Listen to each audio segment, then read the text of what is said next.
क्यों गए? मैं तो सिर्फ हल्दी लगा रही थी, कोई कफन नहीं पहना रही थी। ये रही वो जेवरों की लिस्ट जो दीवान साहब ने दिए थे, और साथ में मांग टीका भी है जो इनकी बहन से जबरदस्ती छीन लिया गया था। अगर आप लोगों की बेईमानी की नियत नहीं है तो इन्हें जल्द से जल्द लौटा दें, वरना हम अदालत का दरवाजा खटखटाएंगे। उन्होंने दिया ही क्या है? जो भी दिया है हम सब लौटा देंगे। वैसे भी भिखारियों की हम कोई चीज नहीं रखते।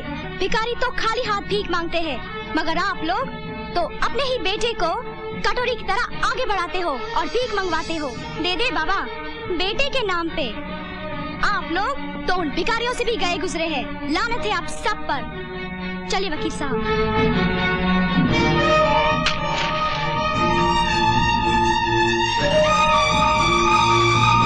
जाते जाते एक बात सुन लो, आज तुम्हारे बाप के मर्डर केस की तारीख है। मैं कोर्ट भी जाऊंगा और वहां से बाइज्जत रिहा भी हो जाऊंगा।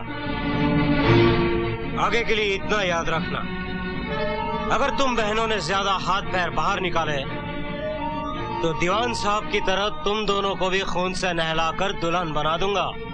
ये द्वार पे खड़े हैं और इन्हें हमने द्वार छिकाई नहीं दी, इसलिए इतना नाराज हो रहे हैं।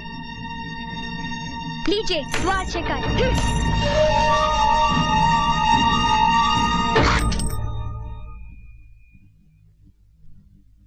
पिताजी, आपका हत्यारा बहुत खुश है कि वो आज कोर्ट से रिहा हो जाएगा, लेकिन मैं ऐसा नहीं होने दूंगी। उसने सेल्फ डिफेंस के कानून का सहारा लिया है, मैं भी उसी कानून का सहारा लूंगी, ताकि सांप भी मर जाए और लाठी भी ना टूटे। दीवान साहब ने जो कुछ किया और बाद में जो कुछ हुआ वो सब यही हुआ। जज साहब, आपने भी तो देखा था, तो अब बोलने के लिए बचा क्या है जो गीता पर हाथ रखकर कसम खाऊं? कुछ ऐसी बातें भी कहनी पड़ेगी जो इस अदालत में नहीं हुई थी।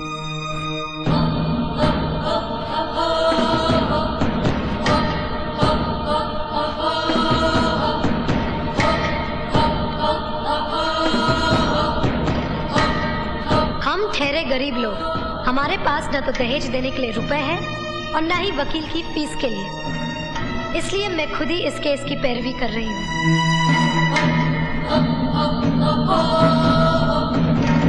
मैं जो कहूँगा सच कहूँगा।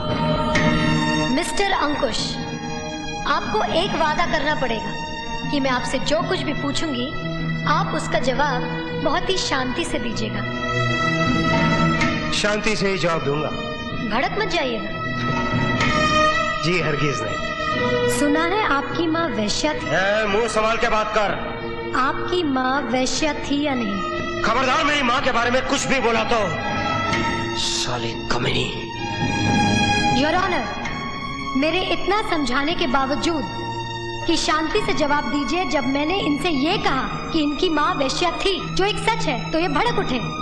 तो बताइए योर ऑनर, मेरे पिता दीवान साहब को उस वक्त गुस्सा क्यों नहीं आता जब उनको वैश्या का बाप कहा जा रहा था, वो भी इस भरी अदालत में, चीख चीख कर सबके सामने। मिस्टर अंकुश, आप रिवॉल्वर अपने पास हमेशा रखते हैं या नहीं? हाँ। योर ऑनर, रिवॉल्वर हमेशा अपने पास अक्सर वो लोग रखा करते हैं जिनके पास बहुत सारी दौलत होती है या शोहरत। दौलत तो आपके पास है नहीं, क्योंकि चरस पीने के लिए पैसे भी आपको ससुराल वालों से भीख में मांगने पड़ते हैं।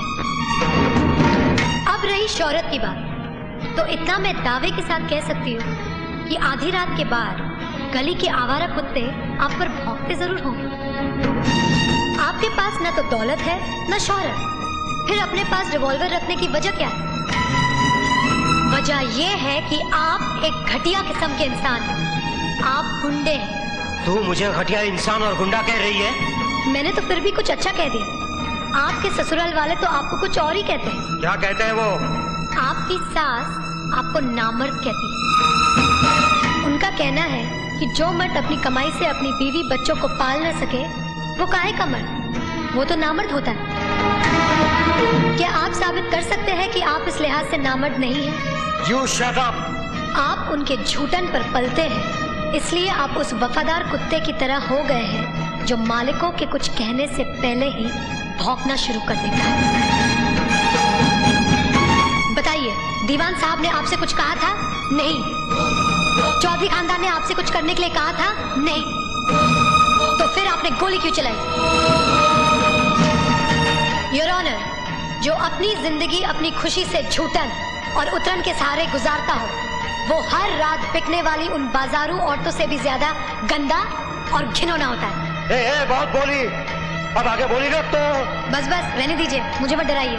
मुझे मालूम है कि दुनिया में ऐसी कोई दवा नहीं बनी है जो आप जैसे नामर्द को मर्द बना सके। हरामजादी, मैं तुझे... ये अदालत है, यहाँ किसी को धमकी देना अदालत की मर्यादा के खिलाफ। अदालत की मर्यादा की ऐसी की तैसी, तेरी तो...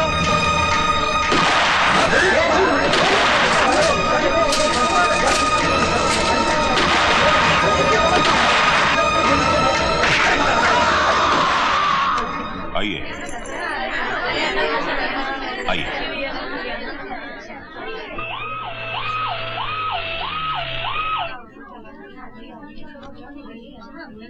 निरंजन चौधरी कौन है? मैं। आइए मेरे साथ।